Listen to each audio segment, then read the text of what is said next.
ಅನಂತರ ಕೃಷ್ಣನು ಭೌಮಾಸುರನ ವೈಭವೋಪೇತ ಅರಮನೆ ಪ್ರವೇಶಿಸಿದ. ಅಲ್ಲಿ ಆ ರಾಕ್ಷಸ 16,100 ರಾಜಕುಮಾರಿಯರನ್ನು ಬಂಧಿಸಿಟ್ಟಿದ್ದ. ಅವರನ್ನೆಲ್ಲ ಆತ ಬೇರೆ ಬೇರೆ ರಾಜ್ಯಗಳಿಂದ ಅಪಹರಿಸಿ ತಂದಿದ್ದ. ಕೃಷ್ಣನ ಆಗಮನವನ್ನು ನೋಡಿದ ಆ ರಾಜಕುಮಾರಿಯರು ಅವನ ಸೌಂದರ್ಯಕ್ಕೆ ಮಾರು ಹೋದರು. ತಕ್ಷಣ ತಮ್ಮ ಮನದಲ್ಲೇ ಅವನನ್ನು ಪತಿಯಾಗಿ ಸ್ವೀಕರಿಸಿದರು.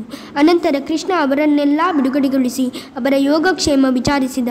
ಅವರೆಲ್ಲರೂ ತಮ್ಮ ಮನದಿಂಗಿತ ವ್ಯಕ್ತಪಡಿಸಿದರು. ಅಷ್ಟೂ ಜನರನ್ನು ಪತ್ನಿಯಾಗಿ ಸ್ವೀಕರಿಸಿ ಅವರಿಗೊಂದು ಹೊಸ ಬಾಳು ನೀಡಲು ಕೃಷ್ಣ ಒಪ್ಪಿಕೊಂಡ. ಅವರೆಲ್ಲರನ್ನು ದ್ವಾರಕೆಗೆ ಕರೆಸಿಕೊಳ್ಳಲು ವ್ಯವಸ್ಥೆ ಮಾಡಿದ. ನಂತರ ಭೌಮಾಸುರನ ಅರಮನೆಯಲ್ಲಿದ್ದ ಭಾರೀ ಸಂಪತ್ತನ್ನು ತನ್ನ ವಶಕ್ಕೆ ತೆಗೆದುಕೊಂಡು ಅದನ್ನು ದ್ವಾರಕೆಗೆ ಒಯ್ಯುವ ಏರ್ಪಾಟು ಮಾಡಿದ್ದ. ಹೀಗೆ ಪ್ರಾಗ್ಜ್ಯೋತಿಷಪುರದಲ್ಲಿ ತಾನು ಬಂದ ಉದ್ದೇಶ ಈಡೇರಿದ ಬಳಿಕ ಕೃಷ್ಣನು ಸತ್ಯಭಾಮೆಯ ಜೊತೆಗೂಡಿ ಗರುಡ ವಾಹನವೇರಿ ಸ್ವರ್ಗಲೋಕದ ರಾಜಧಾನಿ ಅಮರಾವತಿಗೆ ತೆರಳಿದ. ಪತ್ನಿಯೊಂದಿಗೆ ನೇರವಾಗಿ ಸ್ವರ್ಗಾಧಿಪತಿ ಇಂದ್ರನ ಅರಮನೆ ಪ್ರವೇಶಿಸಿದ. ಕೃಷ್ಣ ಮತ್ತು ಸತ್ಯಭಾಮೆಯರನ್ನು ಇಂದ್ರ ಪತ್ನಿಯೊಡಗೂಡಿ ಸಂಭ್ರಮದಿಂದ ಸ್ವಾಗತಿಸಿದ. ದೇವತೆಗಳ ತಾಯಿ ಅದಿತಿಯ ಕಣ್ಣಕುಂಡಲಗಳನ್ನು ಕೃಷ್ಣ ಇಂದ್ರನಿಗೆ ಒಪ್ಪಿಸಿದ. ಸ್ವಲ್ಪ ಸಮಯದ ನಂತರ ಕೃಷ್ಣ ಸತ್ಯಭಾಮೆಯೊಂದಿಗೆ ಅಮರಾವತಿಯಿಂದ ಹೊರಟ. ಆಗ ಸತ್ಯಭಾಮೆ ತನಗೆ ಪಾರಿಜಾತ ವೃಕ್ಷ ಕೊಡಿಸುವುದಾಗಿ ಹಿಂದೊಮ್ಮೆ ನೀಡಿದ ವಚನವನ್ನು ಕೃಷ್ಣನಿಗೆ ನೆನಪಿಸಿದಳು. ಅಲ್ಲದೆ ಸ್ವರ್ಗದಲ್ಲಿ ಬೆಳೆದು ನಿಂತಿದ್ದ ಪಾರಿಜಾತ ಗಿಡವೊಂದನ್ನು ಕಿತ್ತು ಗರುಡನ ಬೆನ್ನ ಮೇಲೆ ಇಟ್ಟಳು. ಇದರ ಹಿನ್ನೆಲೆ ಬಹಳ ಸ್ವಾರಸ್ಯಕರವಾಗಿದೆ.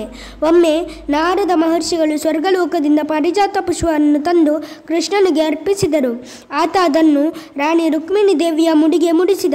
ಇದನ್ನು ಕಂಡು ಸತ್ಯಭಾಮೆಯ ಮನದಲ್ಲಿ ಕೀಳರಿಮೆ ಮೂಡಿತು. ಕೊನೆಗೆ ತಡೆಯಲಾರದೆ ತನಗೂ ಇಂಥ ಹೂವು ತಂದುಕೊಡುವಂತೆ ಕೃಷ್ಣನಲ್ಲಿ ಹಠ ಮಾಡಿದಳು. ಎಂದಾದರೊಂದು ದಿನ ಪಾರಿಜಾತ ವೃಕ್ಷವನ್ನೇ ತಂದುಕೊಡುವುದಾಗಿ ಕೃಷ್ಣ ಅವಳನ್ನು ಸಮಾಧಾನಪಡಿಸಿದ್ದ. ಆ ಮಾತಿಗೆ ಈಗ ಜೀವ ಬಂದಿತ್ತು. ಈ ಮಧ್ಯೆ ಸತ್ಯಭಾಮೆ ತನ್ನ ಅನುಮತಿ ಇಲ್ಲದೆ ಪಾರಿಜಾತ ವೃಕ್ಷವನ್ನು ಕಿತ್ತುಕೊಂಡಿದ್ದು ಇಂದ್ರನಿಗೆ ಸರಿ ಕಾಣಲಿಲ್ಲ.